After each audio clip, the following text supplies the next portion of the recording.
रक्षितुं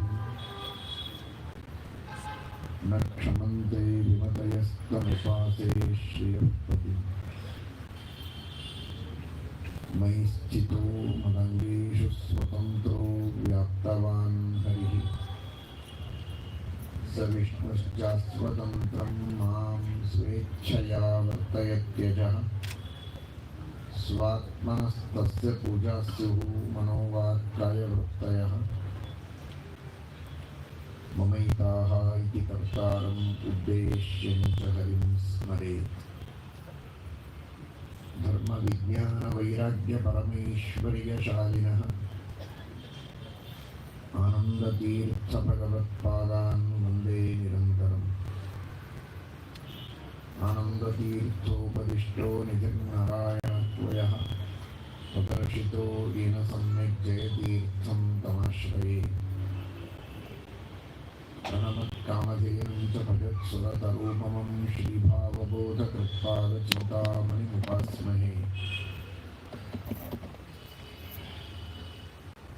पूज्याय राघवेन्द्राय सत्यधर्मरताय च भजतां कल्पवृक्षाय नमतां कामधेनवे दुर्वादिध्वान्तरवये वैष्णवेन्दीवरेन्दवे श्रीराघवेन्द्रगुरवे नमोऽत्यन्तदयालवे सत्याभिज्ञकराब्जोत्थान् पञ्चाशद्वर्षपूजकान् सत्यप्रमोदतीर्थार्यान् नौमि न्यायसुधारताम्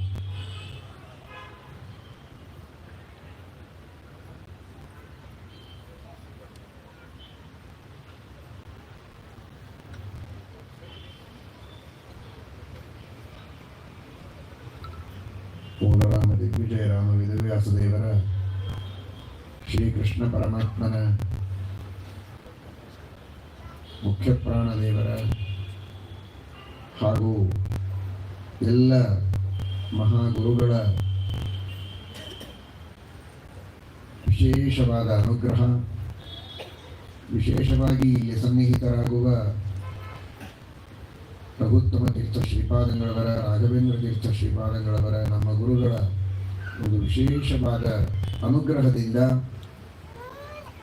ಈ ಒಂದು ಭವ್ಯವಾದ ಭವನ ಸಹಕಾರ ನಗರದಲ್ಲಿ ನಿಮ್ಮೆಲ್ಲರ ಸಹಕಾರದಿಂದ ಇಷ್ಟು ಉತ್ತಮವಾದ ರೀತಿಯಲ್ಲಿ ಅಲ್ಪ ಅವಧಿಯಲ್ಲಿ ನಿರ್ಮಾಣಗೊಂಡದ್ದು ನಿಜವಾಗಿಯೂ ಬಹಳ ಸಂತೋಷದ ಸಂಗತಿ, ಆಶ್ಚರ್ಯದ ಸಂಗತಿಯೂ.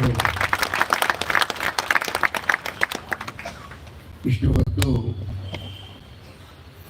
ಈ ಮಠದ ಇತಿಹಾಸ, ಇದು ನಡೆದು ಬಂದ ದಾರಿ, ಅದರ ಬಗ್ಗೆ ಎಲ್ಲ ತಿಳಿಸಿಕೊಟ್ಟಿದ್ದಾರೆ. ಪ್ರತಿಯೊಬ್ಬ ಸದಸ್ಯರು ಕೂಡ ಹಗಲಿರಳು ಪರಿಶ್ರಮ ಪಟ್ಟು ತಮ್ಮ ಆರೋಗ್ಯ, ತಮ್ಮ ವಯಸ್ಸು, ತಮ್ಮ ಕಾರ್ಯಭಾರ ಯಾವುದರ ಕಡೆಗೂ ಗಮನ ಕೊಡದೆ ಕೇವಲ ದೇವರ ಗುರುಗಳ ಮೇಲಿನ ಒಂದು ವಿಶ್ವಾಸದಿಂದ ದೇವರ ಸೇವೆ ಆಗಬೇಕು, ಗುರುಗಳ ಸೇವೆ ಆಗಬೇಕು, ಎಲ್ಲರಿಗೆ ಇದರಿಂದ ಧರ್ಮ ಕಾರ್ಯಗಳನ್ನು, ಜ್ಞಾನ ಕಾರ್ಯಗಳನ್ನು ಮಾಡುವುದಕ್ಕೆ ಅನುಕೂಲವಾಗಬೇಕು ಎಂಬ ಒಂದೇ ಒಂದು ಸದುದ್ದೇಶದಿಂದ ಇಷ್ಟು ಚೆನ್ನಾಗಿ ಈ ಕಾರ್ಯವನ್ನು ಮಾಡಿ ಸಮರ್ಪಣೆ ಮಾಡ್ತಾ ಇದ್ದಾರೆ. ಮುಖ್ಯವಾಗಿ ಈ ಸಂಸ್ಥೆಯಲ್ಲಿ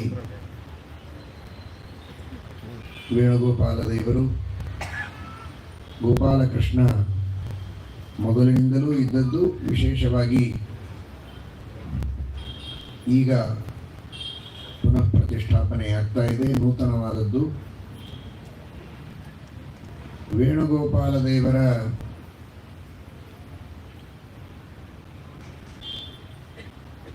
ಒಂದು ಚಿಂತನವನ್ನು ನಾವು ಮಾಡಬೇಕು. ಭಗವಂತ ಈ ವೇಣುಗೋಪಾಲ ರೂಪದಲ್ಲಿ ಇದ್ದದ್ದನ್ನು ನಾವು ನೋಡಿದಾಗ ಮನಸ್ಸಿನಲ್ಲಿ ಏನು ಚಿಂತನೆ ಮಾಡಬೇಕು ಅಂತ ಶ್ರೀಮದ್ ಆಚಾರ್ಯರ ಭಾಗವತ ತಾತ್ಪರ್ಯಕ್ಕೆ ಅನುಗುಣವಾಗಿ ನಾವು ಅರ್ಥ ಮಾಡಿಕೊಳ್ಳಬೇಕು. ಸಾಮಾನ್ಯವಾಗಿ ಕೃಷ್ಣ ಕೈಯಲ್ಲಿ ಕೊಳಲು ಹಿಡಿದು ಬಾರಿಸ್ತಾ ಇದ್ದಾನೆ. ವೇಣುನಾದ ಪ್ರಿಯ, ವೇಣುನಾದವನ್ನು ಬಹಳ ಚೆನ್ನಾಗಿ ಮಾಡುವುದಕ್ಕೆ ಬರ್ತಾ ಇತ್ತು, ಅದಕ್ಕಾಗಿ ವೇಣುನಾದ ಮಾಡ್ತಾ ಇದ್ದ. ಅವನಿಗೆ ಬಹಳ ಸೇರುತ್ತಾ ಇತ್ತು, ಅವನು ಮಾಡುವ ವೇಣುನಾದ ಉಳಿದವರಿಗೂ ಬಹಳ ಸೇರುತ್ತಾ ಇತ್ತು. ಹಾಡುವವನಿಗೂ ಹಾಡಿನಲ್ಲಿ ಅಭಿರುಚಿ ಇರಬೇಕು, ಹಾಡು ಕೇಳುವವರಲ್ಲಿಯೂ ಹಾಡಿನಲ್ಲಿ ಅಭಿರುಚಿ ಇದ್ದರೆ ಹಾಡುವವರಿಗೆ ಉತ್ಸಾಹ ಬರುತ್ತೆ. ಎರಡೂ ಇರಬೇಕು. ಅದಕ್ಕಾಗಿ ಕೃಷ್ಣ ವೇಣುನಾದವನ್ನು ಮಾಡ್ತಾ ಇದ್ದ ಅಂತ ಸಹಜವಾಗಿ ಎಲ್ಲರೂ ತಿಳಿದಿರುವ ವಿಷಯ. ಆದರೆ ಶ್ರೀಮದಾಚಾರ್ಯರು ಭಾಗವತ ತಾತ್ಪರ್ಯದಲ್ಲಿ ತಿಳಿಸ್ತಾರೆ, ಶ್ರೀದೇವಿ ವೇಣುಮಾವಿಶ್ಯ. ಪರಮಾತ್ಮ ವೇಣುನಾದವನ್ನು ಮಾಡುವಾಗ ಆ ಭಗವಂತನ ಕೈಯಲ್ಲಿ ಪರಮಾತ್ಮನ ತುಟಿಗೆ ಸಂಬಂಧ ಬರುವಂತೆ, ಆ ಭಗವಂತ ಊದಿದ ನಾಳಿಯಿಂದ ಧ್ವನಿ ಬರುವಂತೆ ಆ ವೇಣು ಕೆಲಸ ಮಾಡಬೇಕಾದರೆ ಈ ಭಾಗ್ಯವನ್ನು ಲಕ್ಷ್ಮೀದೇವಿ ಯಾವುದೋ ಒಂದು ಸಾಮಾನ್ಯ ಬಿದಿರಿನ ಕೊಳಲಿಗೆ ಅದನ್ನು ಬಿಟ್ಟುಕೊಟ್ಟಿಲ್ಲ. ಏನು ಧನ್ಯಳೋ ಲಕುಮಿ ಅಂಥ ಮಾನ್ಯಳೋ ಅಂತ ದಾಸರು ಹೇಳುವಂತೆ ಎಲ್ಲ ಸೇವೆಯನ್ನು ಲಕ್ಷ್ಮೀದೇವಿ ತಾನು ಮಾಡಬೇಕು ಅಂತ ಅಪೇಕ್ಷೆ ಇಟ್ಟುಕೊಂಡವಳು. ಹಾಗಾಗಿ ಶ್ರೀದೇವಿ ವೇಣುಮಾವಿಶ್ಯ ಅಂತ ಆ ವೇಣುವಿನಲ್ಲಿ, ಕೊಳಲಿನಲ್ಲಿ ಸ್ವತಃ ಶ್ರೀದೇವಿ ಮಹಾಲಕ್ಷ್ಮಿ ತಾನು ಸನ್ನಿಹಿತಳಾಗಿದ್ದು ಆ ಭಗವಂತನ ಮುಖದಿಂದ ಬರುವ ವಾಯುವಿನಿಂದ ಧ್ವನಿಯನ್ನು ಮಾಡ್ತಾ ಇದ್ಲಂತೆ. ಅಂದರೆ ವೇಣುನಾದ ಅಂದರೆ ಸ್ವತಃ ಕೃಷ್ಣ ತಾನೇ ಮಹಾಲಕ್ಷ್ಮಿಯ ಮೂಲಕ ಧ್ವನಿಯನ್ನು ಮಾಡಿಸೋದು. ದೇವರು ತಾನು ಹಾಡು ಹೇಳಿ ಲಕ್ಷ್ಮೀದೇವಿಯಿಂದ ಹಾಡಿಸಿದಂತೆ ಅದು. ದೇವರು ತನ್ನ ಮುಖದಿಂದ ವೇಣುವಿನ ಮೂಲಕ ಧ್ವನಿ ಮಾಡುತ್ತಾನೆ ಅಂದರೆ ತಾನೇ ಧ್ವನಿ ಮಾಡಿ ಲಕ್ಷ್ಮೀದೇವಿಯಿಂದ ಧ್ವನಿ ಮಾಡಿಸಿದಂತೆ. ಇದು ಏನು ತಿಳಿಸ್ತದೆ ಅಂದರೆ ದೇವರ ಸರ್ವೋತ್ತಮತ್ವವನ್ನು ಹೇಳುವಂತಹ ಒಂದು ಸಾಂಕೇತಿಕವಾದ ಘಟನೆ. ಸರ್ವೋತ್ತಮತ್ವವನ್ನು ಇದರಲ್ಲಿ ನಾವು ಚಿಂತನೆ ಮಾಡಬಹುದು. ಯಾಕೆ ಎಂದರೆ ಲಕ್ಷ್ಮೀದೇವಿ ಹೇಳಿಕೊಳ್ಳಾಳೆ, ಯಂ ಕಾಮಯೇ ತಂತ ಮುಗ್ರಂ ಕೃಣೋಮಿ ತಂ ಬ್ರಹ್ಮಾಣಂ ತಂ ಋಷಿಂ ತಂ ಸುಮೇಧಾಂ ಅಂತ. ರುದ್ರದೇವರನ್ನು ರುದ್ರದೇವರ ಪದವಿಯಲ್ಲಿ, ಬ್ರಹ್ಮದೇವರನ್ನು ಬ್ರಹ್ಮ ಪದವಿಯಲ್ಲಿ, ಇನ್ನಿತರ ಋಷಿಗಳು, ಮುನಿಗಳು, ದೇವತೆಗಳು ಅವರವರ ಸ್ಥಾನದಲ್ಲಿ ಇರಬೇಕು ಅಂದರೆ ಮಹಾಲಕ್ಷ್ಮೀ ದೇವಿ ತನ್ನ ಕೃಪಾಕಟಾಕ್ಷದಿಂದ ಅವರಿಗೆ ಆ ಸ್ಥಾನವನ್ನು ಕೊಡ್ತಾಳೆ ಅಂತ ಹೇಳ್ತಾರೆ.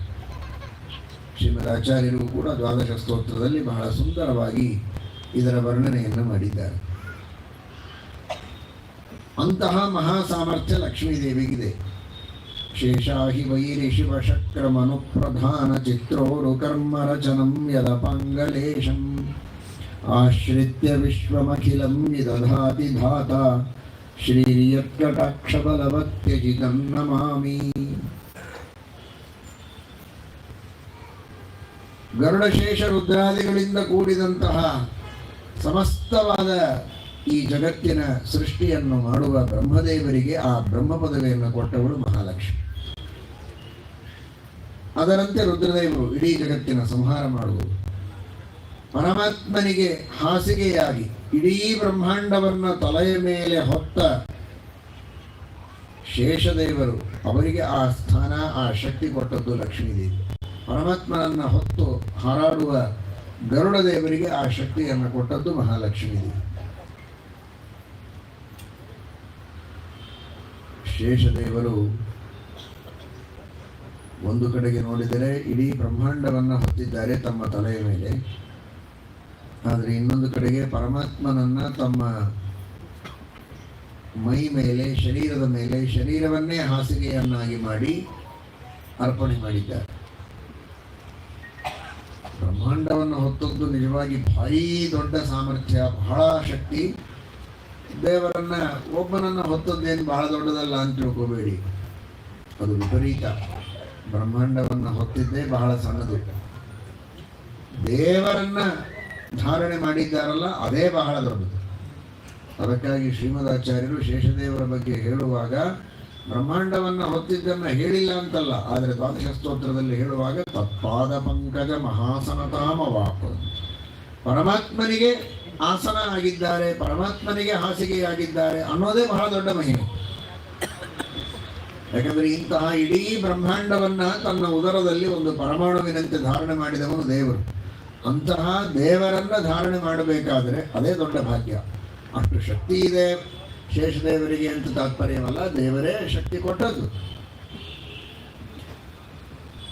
ಇಂತಹ ಮಹಾಲಕ್ಷ್ಮೀ ದೇವಿ, ಅಂತಹ ಮಹಾಲಕ್ಷ್ಮೀ ದೇವಿಯು ಒಂದು ಶಬ್ದ ಮಾತಾಡಬೇಕಾದರೆ, ಅವಳು ಒಂದು ಧ್ವನಿ ಮಾಡಬೇಕಾದರೆ ಪರಮಾತ್ಮನ ಅನುಗ್ರಹ ಬೇಕು. ಇಡೀ ಜಗತ್ತಿನ ಅಸ್ತಿತ್ವ ಲಕ್ಷ್ಮೀದೇವಿಯ ಕೈಯಲ್ಲಿದೆ. ಅಂತಹ ಲಕ್ಷ್ಮೀದೇವಿಯ ಅಸ್ತಿತ್ವ, ಅವಳ ಶಕ್ತಿ, ಅವಳ ಜ್ಞಾನ, ಅವಳು ಮಾಡುವ ಕಾರ್ಯಗಳು ಪರಮಾತ್ಮನ ಅಧೀನವಾಗಿವೆ ಅಂತಾದರೆ ಆ ಭಗವಂತ ಸರ್ವೋತ್ತಮ ಅನ್ನೋದನ್ನು ಬೇರೆ ಹೇಳಬೇಕು. ನೋಡಿ, ಅದನ್ನು ಈ ವೇಣುಗೋಪಾಲ ಕೃಷ್ಣನ ಒಂದು ಭಂಗಿಯಿಂದ ನಾವು ತಿಳಿಯೋದು. ವೇಣು ಇದು ಮಹಾಲಕ್ಷ್ಮೀ ದೇವಿಯ ಪ್ರತೀಕ, ಅವಳ ಅಧಿಷ್ಠಾನ. ವೇಣು ಧ್ವನಿ ಮಾಡಬೇಕು ಅಂತಾದರೆ ಕೃಷ್ಣ ಊದಿದಾಗ ಧ್ವನಿ ಮಾಡುತ್ತೆ, ಇಲ್ಲದಿದ್ದರೆ ಇಲ್ಲ ಅಂತ. ಅದು ಆ ವೇಣುಗೋಪಾಲನ ಆ ಭಂಗಿಯಲ್ಲಿ ನಾವು ಚಿಂತನೆ ಮಾಡಿ. ಹಾಗಾದರೆ ಲಕ್ಷ್ಮೀದೇವಿ ಧ್ವನಿ ಮಾಡಬೇಕಾದರೆ, ಲಕ್ಷ್ಮೀದೇವಿ ಯಾವುದೇ ಒಂದು ಕಾರ್ಯವನ್ನು ಮಾಡಬೇಕಾದರೆ ಭಗವಂತನ ಅನುಗ್ರಹ ಬೇಕು ಅನ್ನುವುದನ್ನು ಆ ವೇಣುವನ್ನು ಊದುವುದರಿಂದ ಪರಮಾತ್ಮ ಸೂಚನೆ ಮಾಡುತ್ತಾನೆ. ಅದನ್ನು ಶ್ರೀಮದಾಚಾರ್ಯರು ಭಾಗವತ ತಾತ್ಪರ್ಯದಲ್ಲಿ ತಿಳಿಸಿಕೊಡ್ತಾರೆ. ಹಾಗಾದರೆ ಈ ವೇಣುಗೋಪಾಲ ದೇವರನ್ನು ನೀವು ನಿತ್ಯದಲ್ಲಿ ನಾಳೆಯಿಂದ ನೋಡುವಾಗ, ದರ್ಶನ ಮಾಡುವಾಗ ಇದನ್ನು ಮನಸ್ಸಿನಲ್ಲಿ ತಂದುಕೊಳ್ಳಲೇಬೇಕು. ಪರಮಾತ್ಮ ಬರೀ ಒಂದು ಕೊಳಲು ಊದಿದವನಲ್ಲ, ಯಾರೋ ಕೊಳಲು ವಾದ್ಯವನ್ನು ಕಲಿತು ಅಭ್ಯಾಸ ಮಾಡಿ ಊದಿದಂತೆ ಅಲ್ಲ. ಅದು ಪರಮಾತ್ಮ ಊದುವ ಕೊಳಲು ಅಂದರೆ ಅದು ಸಾಕ್ಷಾತ್ ಮಹಾಲಕ್ಷ್ಮಿ. ಮಹಾಲಕ್ಷ್ಮೀ ದೇವಿಯಿಂದ ಧ್ವನಿ ಮಾಡಿಸುವುದು ಮಾತ್ರ ಅಲ್ಲ, ಅದು ಸಾಂಕೇತಿಕ. ಕೇವಲ ಎಲ್ಲ ಕಾರ್ಯಗಳನ್ನು ಲಕ್ಷ್ಮೀದೇವಿಯ ದ್ವಾರ ಇಡೀ ಜಗತ್ತಿನಲ್ಲಿ ಮಾಡಿಸುವವ, ಎಲ್ಲ ದೇವತೆಗಳಿಂದ, ಎಲ್ಲ ಋಷಿಮುನಿಗಳಿಂದ, ಮಾನವರಿಂದ ಎಲ್ಲ ಕಾರ್ಯಗಳನ್ನು ಒಳಗಿದ್ದು ಮಾಡಿಸುವವ ಭಗವಂತ ಅನ್ನುವ ಒಂದು ಸೂಚನೆ ಆ ವೇಣುಗೋಪಾಲ ದೇವರ ವೇಣುನಾದದಿಂದ ನಾವು ಅರ್ಥ ಮಾಡಿಕೊಳ್ಳಬಹುದು. ದಾಸರು ಕೂಡ ಬಹಳ ಸುಂದರವಾಗಿ ವರ್ಣನೆ ಮಾಡಿದ್ದಾರೆ. ಎಂತಹ ಯೋಗಿಗಳು, ಜ್ಞಾನಿಗಳು, ದೇವಾದಿದೇವತೆಗಳು ಪರಮಾತ್ಮನ ವೇಣುನಾದಕ್ಕೆ ಮೈ ಮರೆತು ಅದನ್ನು ಶ್ರವಣ ಮಾಡಿ ಆನಂದ ಪಡ್ತಾ ಇದ್ದರು.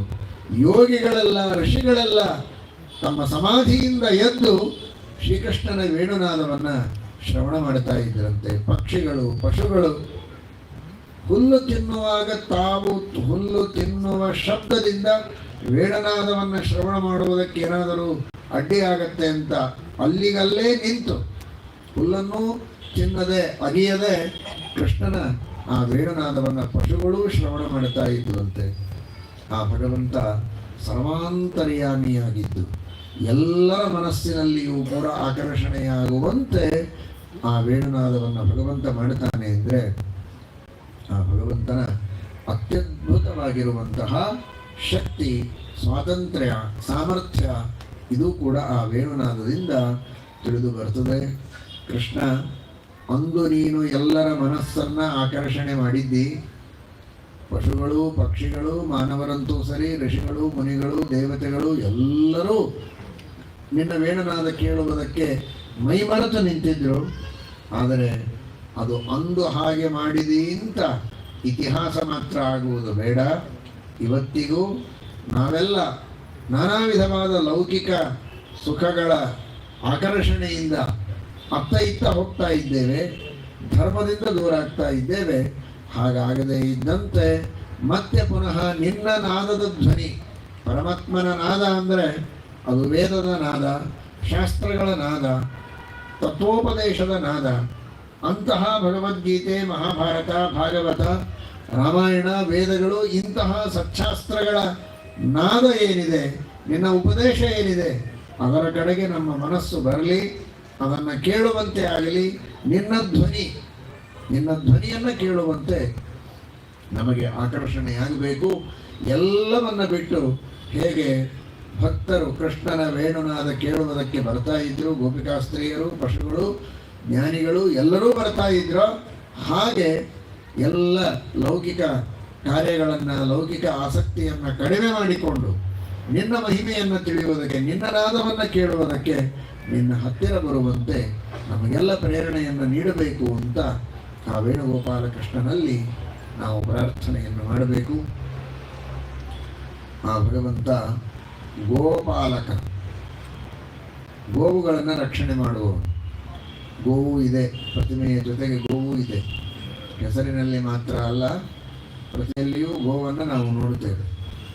ಗೋಪಾಲಕನಾದ ಕೃಷ್ಣ ನಮಗೆ ಸಂದೇಶ ಕೊಡುವುದೇನು ಅಂದರೆ, ನಾನು ಗೋವುಗಳನ್ನು ಕಾಯ್ತೇನೆ ಅಂತ. ಹಾಗಾದರೆ ಕೃಷ್ಣನ ಸುತ್ತು ಗೋವುಗಳು ಬರಬೇಕು, ಪ್ರದಕ್ಷಿಣೆ ಹಾಕಬೇಕು.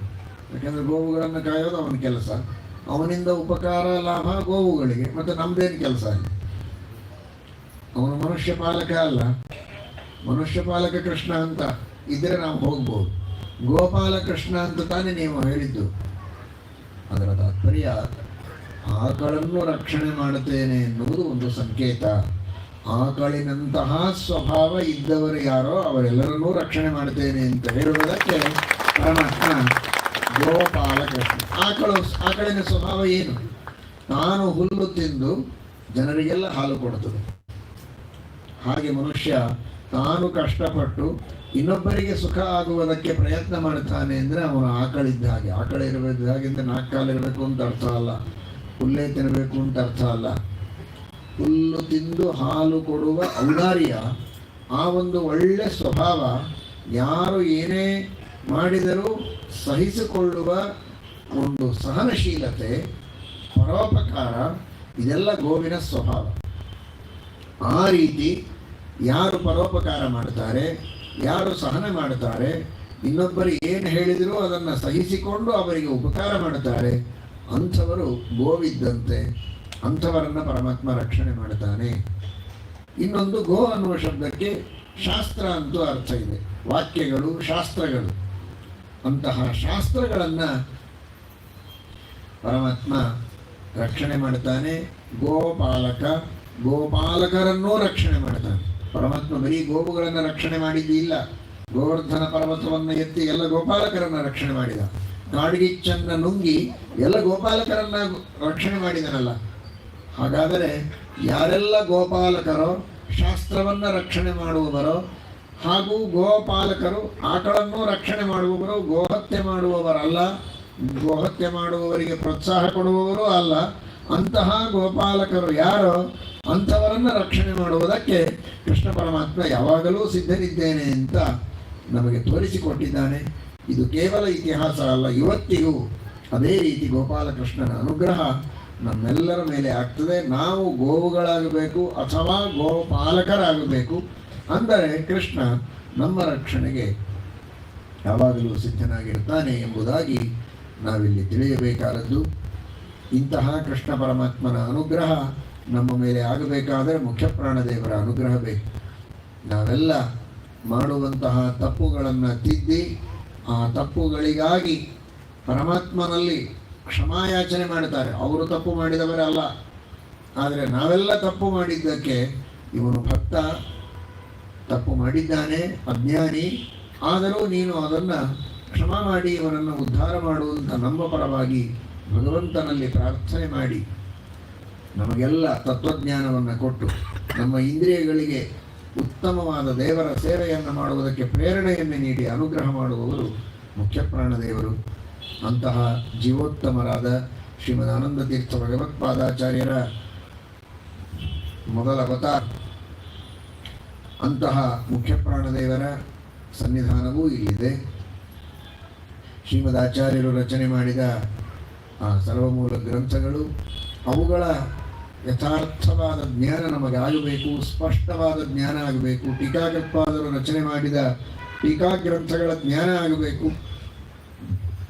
ಜೊತೆಗೆ ಸಂಸಾರಿಕವಾದ ಸಾವಿರಾರು ಕಷ್ಟ ನಷ್ಟಗಳೆಲ್ಲ ದೂರ ಆಗಬೇಕು, ಇಷ್ಟಾರ್ಥಗಳು ಪೂರ್ಣ ಆಗಬೇಕು ಅಂತಾದರೆ ಅಂತಹ ಕೃಷ್ಣನಿಗೂ ಮುಖ್ಯ ಪ್ರಾಣದೇವರಿಗೂ ಅತ್ಯಂತ ಪ್ರಿಯರಾದ ಗುರುಗಳ ಅನುಗ್ರಹ ಬೇಕು.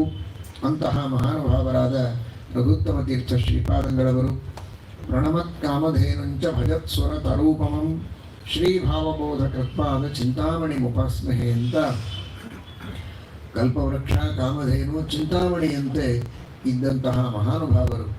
ಅಂಥವರ ಸೇವೆಯಿಂದ ಸಹಸ್ರಾರು ಜನರು ತಮ್ಮ ಎಲ್ಲ ಕಷ್ಟಗಳನ್ನು ಪರಿಹಾರ ಮಾಡಿಕೊಂಡು ಇಷ್ಟಾರ್ಥಗಳನ್ನು ಇವತ್ತಿಗೂ ಪಡೀತಾ ಇದ್ದಾರೆ ಅವರ ಸ್ಮರಣೆ ಸೇವೆಯಿಂದ. ಅಂತಹ ಮಹಾನುಭಾವರು. ಅದರಂತೆಯೇ ಕಲ್ಪವೃಕ್ಷ ಕಾಮಧೇನುಗಳು ಅಂತ ಅನಿಸಿಕೊಂಡವರು ರಾಘವೇಂದ್ರ ತೀರ್ಥ ಶ್ರೀಪಾದಂಗಳವರು ತಮ್ಮ ಸೇವೆಯನ್ನು ಮಾಡಿದವರಿಗೆ, ನಾಮಸ್ಮರಣೆ ಮಾಡಿದವರಿಗೆ ಎಲ್ಲ ರೀತಿಯ ಕಷ್ಟಗಳನ್ನು ಪರಿಹಾರ ಮಾಡಿ ಇಷ್ಟಾರ್ಥಗಳನ್ನು ಕೊಡ್ತಾ ಇದ್ದಾರೆ. ಅಂತಹ ಮಹಾನುಭಾವರ ಸೇವೆಯನ್ನು ಮಾಡಿ ಹಾಗೂ ನಮ್ಮ ಗುರುಗಳು ಅನೇಕ ಗ್ರಂಥಗಳನ್ನೂ ರಚನೆ ಮಾಡಿ ವಿದ್ವಾಂಸರನ್ನು ಸಿದ್ಧಪಡಿಸಿ ವಿದ್ಯಾಪೀಠವನ್ನು ಸ್ಥಾಪಿಸಿ ನೂರಾರು ವಿದ್ವಾಂಸರ ನಿರ್ಮಾಣವನ್ನು ಮಾಡಿ ಆ ಮೂಲಕವಾಗಿ ಶ್ರೀಮದಾಚಾರ್ಯರ ಟೀಕಾಕೃತ್ಪಾದರ ಸೇವೆಯನ್ನು ಮಾಡಿದಂತಹ ಮಹಾನುಭಾವರು 50 ವರ್ಷ ನಿರಂತರವಾಗಿ ಮೂಲರಾಮದೇವರ ಪೂಜೆಯನ್ನು ಮಾಡಿ ಲಕ್ಷಾಂತರ ಭಕ್ತರಿಗೆ ಈ ಧರ್ಮ ಮಾರ್ಗದಲ್ಲಿ ವಿಷ್ಣು ಭಕ್ತಿಯ ಮಾರ್ಗದಲ್ಲಿ ತಂದು ಅವರನ್ನು ಉದ್ಧಾರ ಮಾಡಿದಂತಹ ಮಹಾನುಭಾವರು. ತಮ್ಮ ತಪಸ್ಸಿನಿಂದ ಮಂತ್ರಾಕ್ಷತೆಯಿಂದ ಸಹಸ್ರಾರು ಜನರ ಕಷ್ಟಗಳನ್ನು ಪರಿಹಾರ ಮಾಡಿದ ಮಹಾನುಭಾವರು. ಅಂತಹ ಗುರುಗಳ ಸನ್ನಿಧಾನವೂ ಇಲ್ಲಿ ಬರ್ತಾ ಇದೆ. ಈ ಎಲ್ಲ ಗುರುಗಳು ಅವರಲ್ಲಿ ಅಂತರ್ಯಾಮಿಯಾದ ಮುಖ್ಯ ಪ್ರಾಣದೇವರು ವೇಣುಗೋಪಾಲ ದೇವರ ಸೇವೆಯನ್ನು ಮಾಡಿ ಎಲ್ಲ ಭಗವದ್ಭಕ್ತರು ಕೂಡ ವಿಶೇಷವಾಗಿ ಇಷ್ಟಾರ್ಥಗಳನ್ನು ಪಡೆಯಬೇಕು, ಕಷ್ಟಗಳನ್ನು ಪರಿಹಾರ ಮಾಡಿಕೊಂಡು ಜ್ಞಾನಭಕ್ತಿ ವೈರಾಗ್ಯಗಳನ್ನು ಪಡೆದುಕೊಳ್ಳಬೇಕು. ಇಂತಹ ಈ ಭವ್ಯವಾದ ಭವನದ ಈ ನಿರ್ಮಾಣಕ್ಕಾಗಿ ನೀವೆಲ್ಲ ಭಗವದ್ಭಕ್ತರು, ಹೆಸರಿಗೆ ತಕ್ಕಂತೆ ಸಹಕಾರ ನಗರದ ಭಕ್ತರೆಲ್ಲ ಪೂರ್ಣ ಮನಸ್ಸಿನಿಂದ ಉದಾರ ಹಸ್ತದಿಂದ ಸಹಕಾರವನ್ನು ನೀವೆಲ್ಲರೂ ಮಾಡಿದ್ದೀರಿ. ನಿಮ್ಮೆಲ್ಲರ ಸೇವೆಯನ್ನು ಸ್ವೀಕಾರ ಮಾಡಿ ದೇವರು ಎಲ್ಲರಿಗೂ ಪೂರ್ಣಾನುಗ್ರಹವನ್ನು ಮಾಡಲಿ ಎಂಬುದಾಗಿ ಪ್ರಾರ್ಥನೆಯನ್ನು